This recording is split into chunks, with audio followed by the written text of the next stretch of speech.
Assalamualaikum warahmatullahi wabarakatuh. Welcome back to my YouTube channel. Oke, pada pertemuan kali ini saya akan melanjutkan materi yang sudah dibahas sebelumnya, yaitu tentang conditional sentence.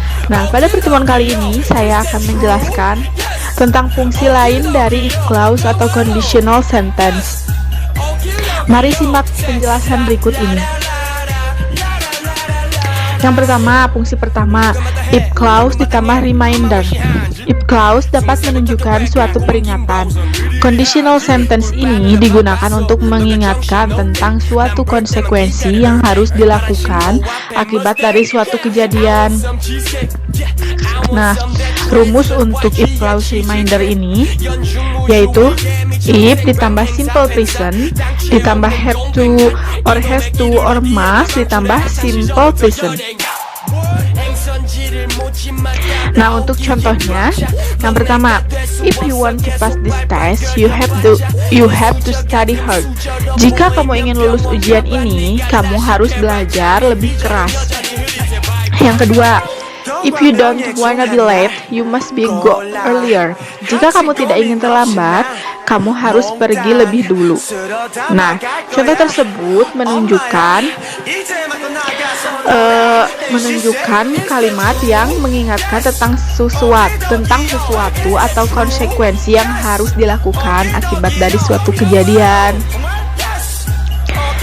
Nah, maksudnya jika kamu ingin lulus ujian ini, itu kan berarti mengingatkan. Nah, dan kamu harus belajar lebih keras. Itu konsekuensi yang harus dilakukan ketika kamu ingin lulus ujian. Oke, yang kedua, if clause tambah suggestion. If clause ini digunakan untuk memberikan suatu saran mengenai action yang harus dilakukan jika menginginkan sesuatu kejadian terjadi. Perlu dicatat, yang membedakan sebuah saran dengan peringatan adalah keharusan. Saran bisa dilakukan atau tidak tergantung level, sedangkan peringatan harus dilakukan karena hal itu merupakan suatu konsekuensi. Oleh karena itu, saran atau suggestion menggunakan should atau ought to atau had better. Nah, rumusnya sendiri, if ditambah simple present ditambah should atau ought to atau had better ditambah simple present. Contohnya, if you don't wanna get sick, you should take a break and get some rest. Jika kamu tidak ingin sakit, kamu harus berhenti dan istirahat. Nah, kalimat ini menunjukkan bahwa misalnya saya memberitahu kamu jika kamu tidak ingin sakit, nah itu berarti saran. Kamu harus berhenti dan istirahat. Nah, itu saran dan konsekuensi yang akan kamu dapatkan. Jika kamu tidak ingin sakit, kamu harus berhenti dan istirahat. Begitu ya. Nah, yang kedua, if you don't want your mom get mad at you, you had better finish that homework. Jika kamu tidak ingin ibumu marah, kamu harus menyelesaikan tugas rumah. Begitu ya. Yang ketiga, if clause ditambah imperatif. Conditional sentence ini digunakan untuk menyuruh orang agar melakukan suatu aksi. Rumusnya, if ditambah simple present ditambah verb 1 ditambah objek. Yang pertama, if you want to know him more, follow him on Facebook. Jika kamu ingin tahu dia lebih banyak, kamu ikuti dia di Facebook. Nah, ini menunjukkan kalimat perintah.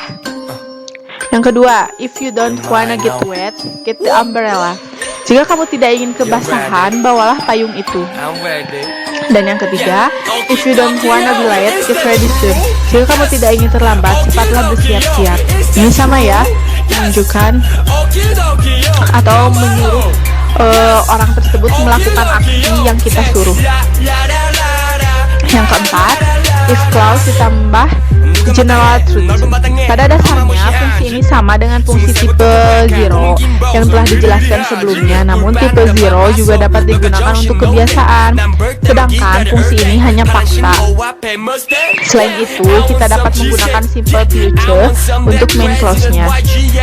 Untuk if clause ini, rumusnya if ditambah simple present ditambah simple present or simple future. Contoh, if you boil water, it will evaporate.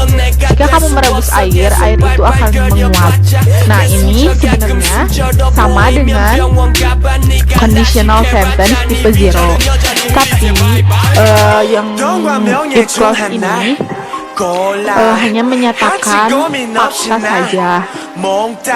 Yang contoh kedua, if you don't water flowers, they die. Jika kamu tidak menyiram bunga, mereka akan mati. Ini sama ya dengan kenyataan bahwa jika kamu tidak menyiram bunga, mereka akan mati. Nah, ini fakta.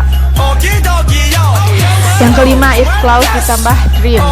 Rumus fungsi ini sama dengan rumus tipe 1, namun fungsinya cukup berbeda. Conditional sentence ini digunakan untuk menunjukkan hal yang lebih spesifik, yaitu mimpi atau tujuan kita jika suatu hal terjadi. Nah, rumusnya if ditambah simple present ditambah simple future, sama ya seperti yang rumus sebelumnya. Nah, untuk contohnya, if I have a lot of money, I will build a big house. Jika aku punya uang, aku akan membangun rumah yang besar. Contoh yang kedua, if I become a teacher, I will be a good teacher. Jika aku menjadi guru, aku akan menjadi guru yang baik. Nah, mungkin penjelasan tentang fungsi lain dari conditional sentence ini cukup sampai di sini. Mudah-mudahan kalian paham dengan yang saya sampaikan atau utarakan. Mohon maaf bila ada kesalahan, karena manusia tidak luput dari salah dan dosa. Terima kasih.